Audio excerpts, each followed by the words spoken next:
राम राम दोस्तों। आज तो हम लोग अब तक लव जिहाद, लैंड जिहाद, क्या ये भी कल्पना कर सकते हो वोट जिहाद, लेकिन अब बाबा रामदेव जी ने एक नए जिहाद से अवगत कराया है जिसका नाम है सरबत जिहाद।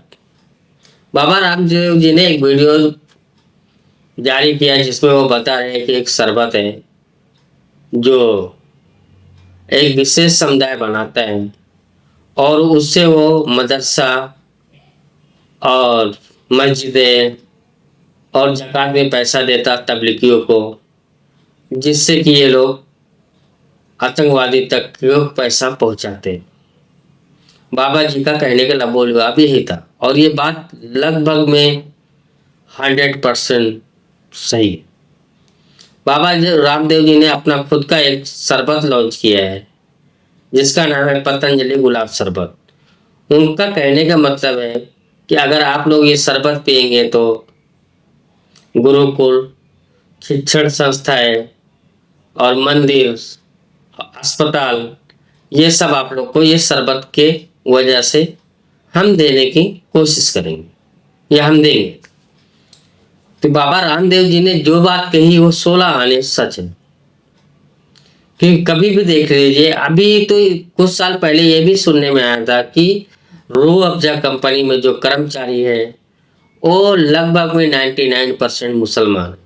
वो हिंदुओं को सेलेक्ट ही नहीं करते।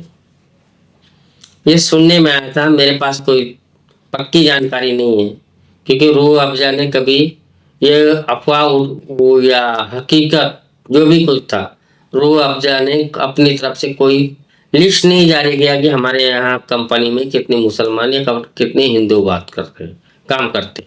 जाहिर सी बात है, जब कोई चुप्पी साथ नहीं तो उसका मतलब ये समझना चाहिए उसके ऊपर जो इल्ज़ाम लग रहा वो लगभग में सही है।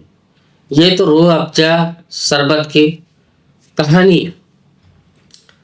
तो जब शरबत जिहाद की बात हुई तो बाबा रामदेव जी ने एक भी पाई का झूठ नहीं कहा मेरे हिसाब से, क्योंकि ये लोग जो इससे पैसा इकट्ठा होता है कभी देश सेवा में नहीं खर्चा। या रूह अफ़ज़ा कंपनी कोई अस्पताल बनाया हो या कोई स्कूल कॉलेज जो कि देश के काम है, युवाओं का काम है, ऐसा तो कोई किया नहीं। बनाया क्या? मदरसा, मस्जिद, वही मदरसे जहाँ पे हिंदुओं के खिलाफ ही पढ़ाई होती है। गैर मुस्लिम काफिर है। एक तरह से मदरसों से आतंकवादी ही पैदा होते, क्योंकि जितने भी आतंकवादी हैं सब मदरसों से ही निकले हुए, जो चाहे पाकिस्तान के हो, अफगानिस्तान के हो या भारत के हो। खास करके मदरसों में जो ये नफरत पढ़ाई जाती है, वो मदरसों को फंडिंग कहाँ से होती है? ऐसे ही कंपनियां करती है और कई मदरसे तो रूह अफ़ज़ा कंपनी भी चला रही है। इसको उल्टा ये कंपनी कभी ये नहीं सोचा कि चलो कोई अस्पताल बना देते हैं, कोई स्कूल बना देते हैं, कोई कॉलेज बना देते जिसमें सभी पढ़े।